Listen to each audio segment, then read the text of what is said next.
क्यों रात के 11:15 बजे हम सबको हार्ट अटैक दिलवाना है? आपने पाकिस्तान क्रिकेट टीम सीरीज जीत ली है।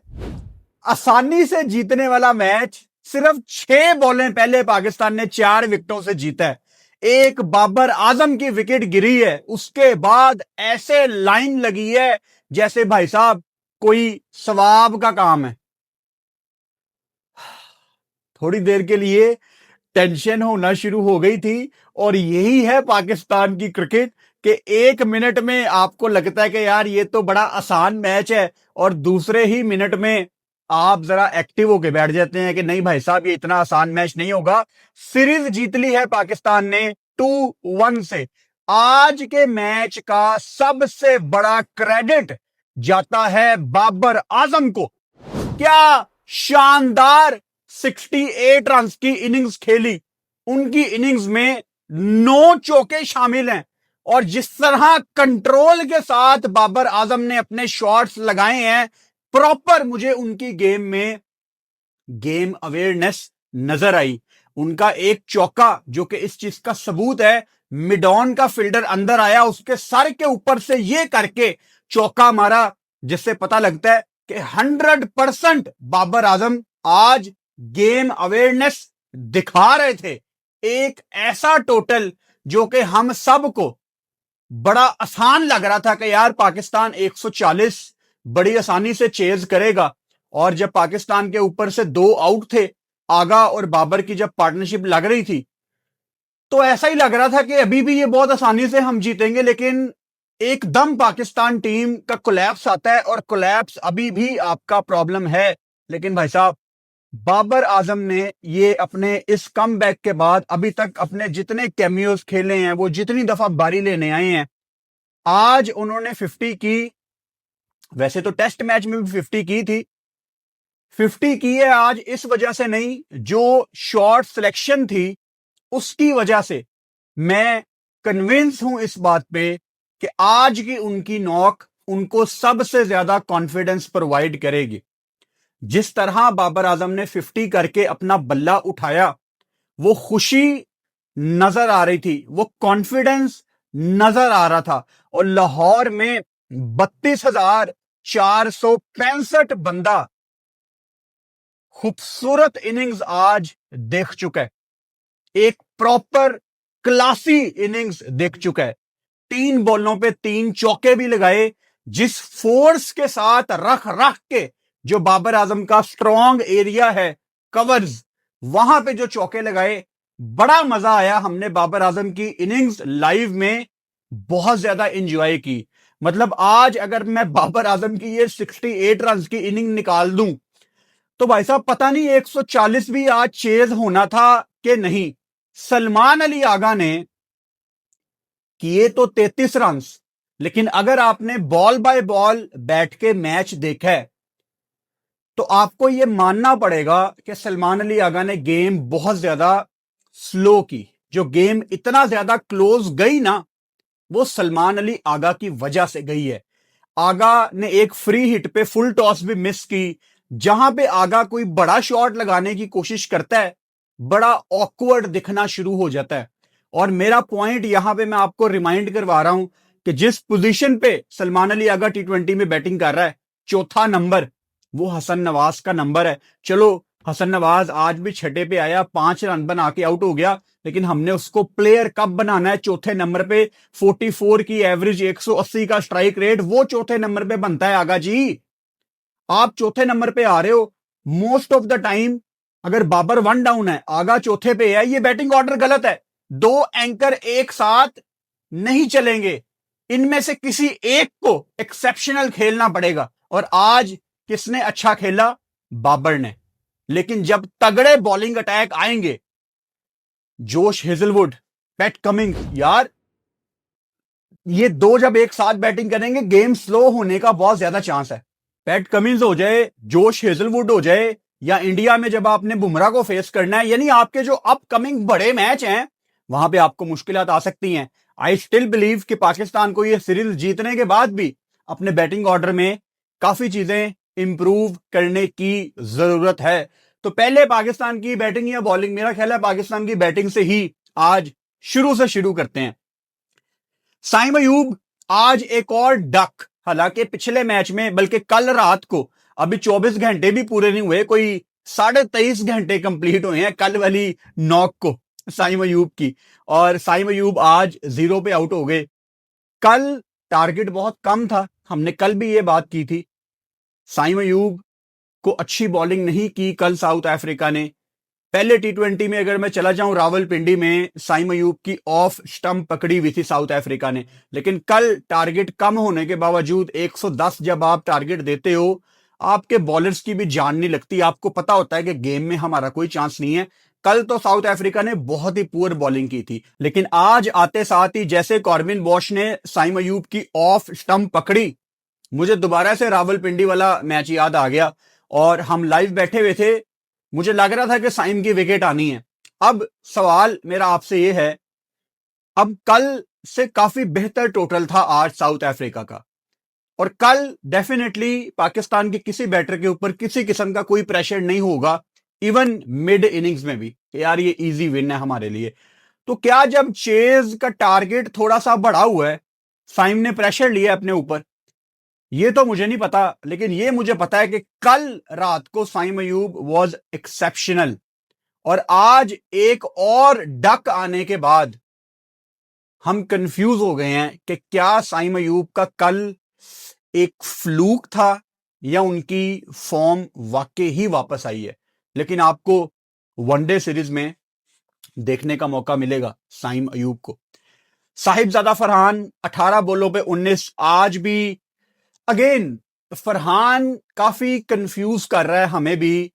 एक तो फरहान जब बैटिंग करने आता है, एक्साइटमेंट आती है कि यार इसकी बैटिंग हमने देखनी है, लेकिन डॉट्स बॉल आती जा रही हैं फरहान की इनिंग्स में, और हर इनिंग्स में डेफिनेटली उसको काम करने की जरूरत है अपनी डॉट बॉल्स पे। और मैं हमेशा मेंशन करता हूं, तकरीबन हर वीडियो में हम ये बात कर रहे हैं कि जब भी कोई फॉर्मर क्रिकेटर कमेंट्री कर रहा होता है, वो साहिबजादा फरहान के फ्रंट फुट का मसला निकालता है, तो डेफिनेटली उनको इंप्रूवमेंट की जरूरत है। अच्छा, पाकिस्तान के जब 2 आउट हुए, 44 पे पाकिस्तान के 2 आउट थे, और सलमान अली आगा बाबर आजम की जो पार्टनरशिप थी, it was much needed partnership. At the same time Agha का वहां पे बहुत इंपॉर्टेंट रोल था कि वो गेम के पेस को थोड़ा सा तेज करता। वहां पे आगा ने अननेसेसरी गेम को स्लो किया। Babar Azam was playing exceptional, उसकी इनिंग्स में आज किसी चीज की कोई कमी नहीं थी, उसने अपना 100% दिया है, और पाकिस्तान को गेम बिल्कुल प्लेट में रख के सीधा करके दिया है। वहां पे आगा की रिस्पॉन्सिबिलिटी थी कि जल्दी से जरा गेम को फिनिश करे, क्योंकि एज ए कैप्टन उसको पता होना चाहिए यार कि हम तो कोलैप्स के लिए यहां पे फेमस हैं। आप देखें, आगा आउट हुआ, बाबर आउट हुआ, साथ ही नीचे हसन नवाज भी आउट हो गया।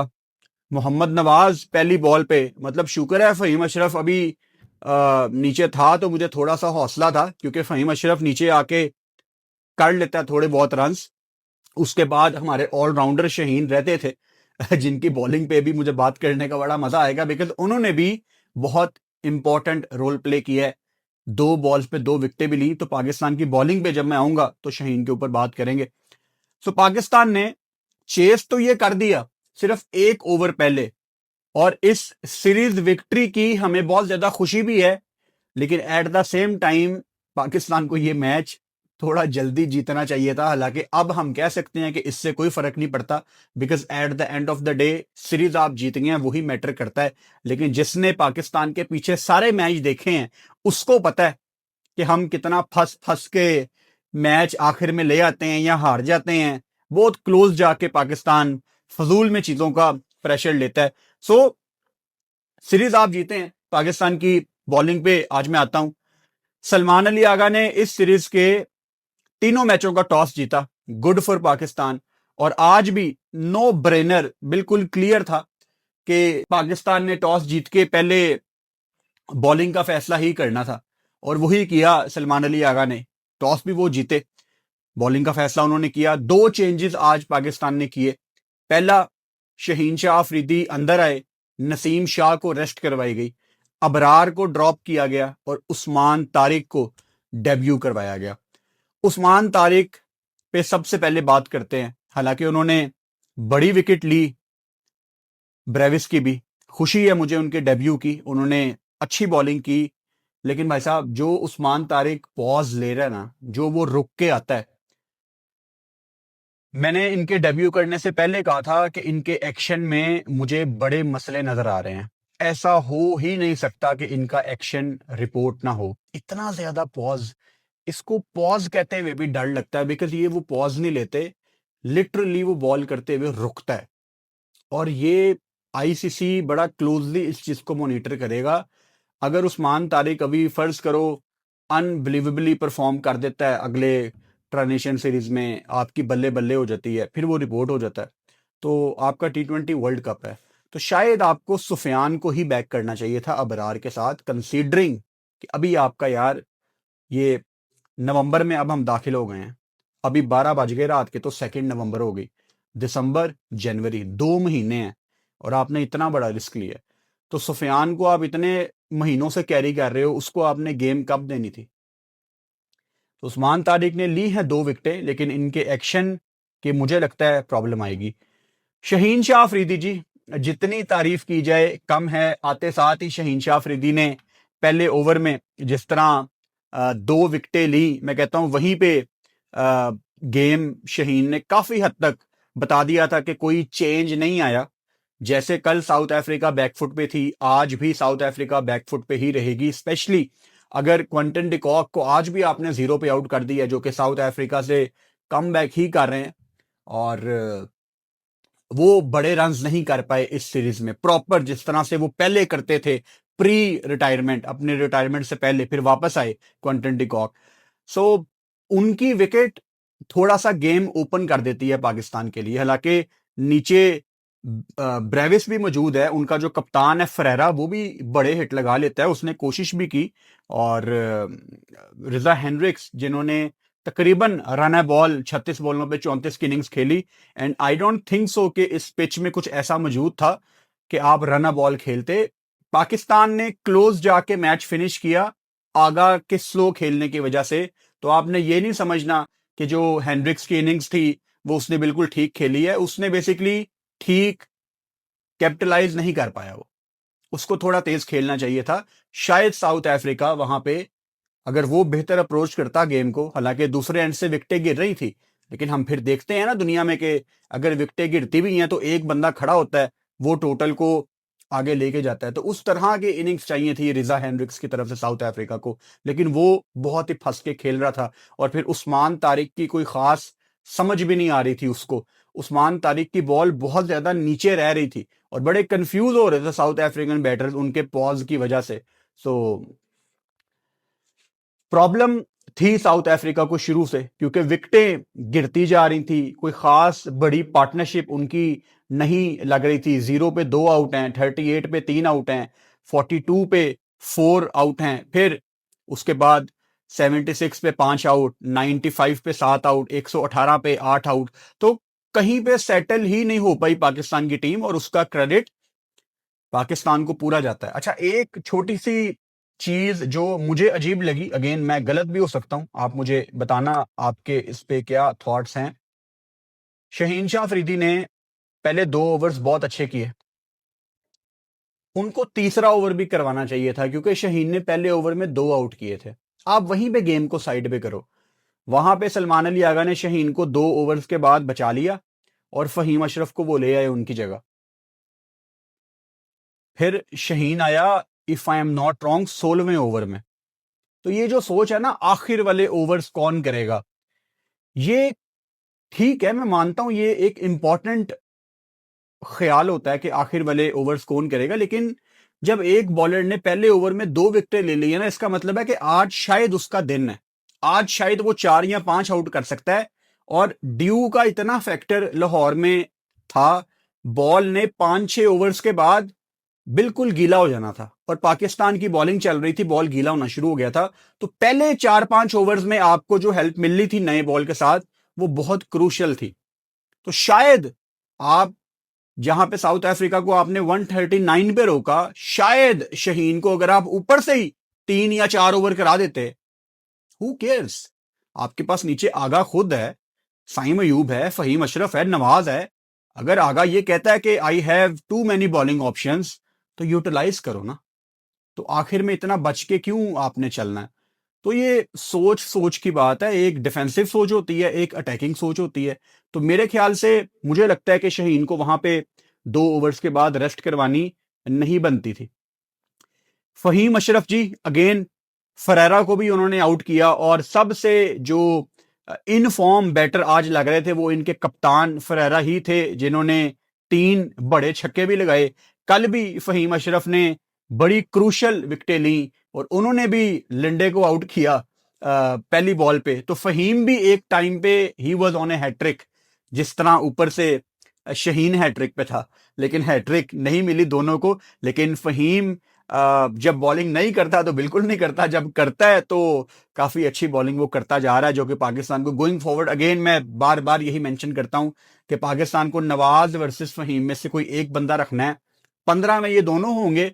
अगर स्पिन कंडीशंस हैं तो नवाज आ जाएगा, आपको तीसरा पेसर चाहिए, चौथा पेसर चाहिए, तो वो फहीम हो सकता है। दोनों एक प्लेइंग 11 में जब खेलते हैं, आपका एक रिसोर्स वहां पे कम होता है।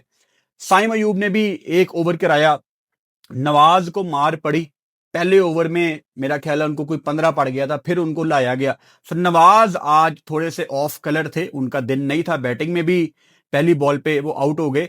तो 139 पे जब पाकिस्तान ने इनको रोका है, तो थोड़ी देर के लिए भी नहीं लगा हमें मिड इनिंग्स में कि पाकिस्तान ये गेम नहीं जीतेगा।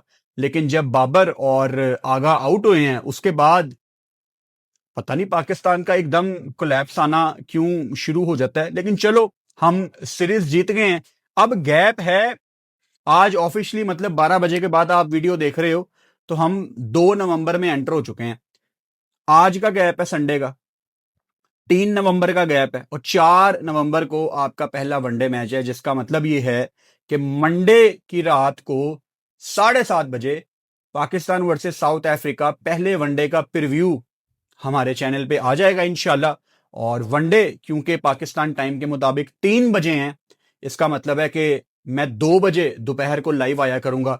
मैंने लाइव में भी ये बात कही थी। मेरा मशवरा पाकिस्तान क्रिकेट बोर्ड को ये होगा कि अभी भी टाइम है, आप वनडे की टाइमिंग को थोड़ा सा रिवाइज करें, और वनडे आपको बेसिकली 2 बजे शुरू करना चाहिए, क्योंकि ड्यू का फैक्टर तो चलो है, लेकिन smog is not good for both teams. South Africa के कुछ प्लेयर्स, मेरे सुनने में आया था कि थोड़ा अनकंफर्टेबल फील कर रहे थे फील्डिंग करते हुए, प्रैक्टिस सेशन करते हुए दूसरे T20 से पहले जब ग्राउंड में थे वो।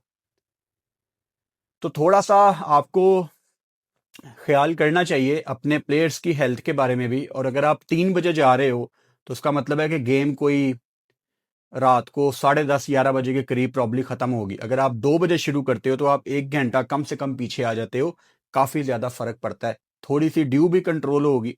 फैसलाबाद में भी बिल्कुल सेम मौसम होगा जैसा लाहौर में है।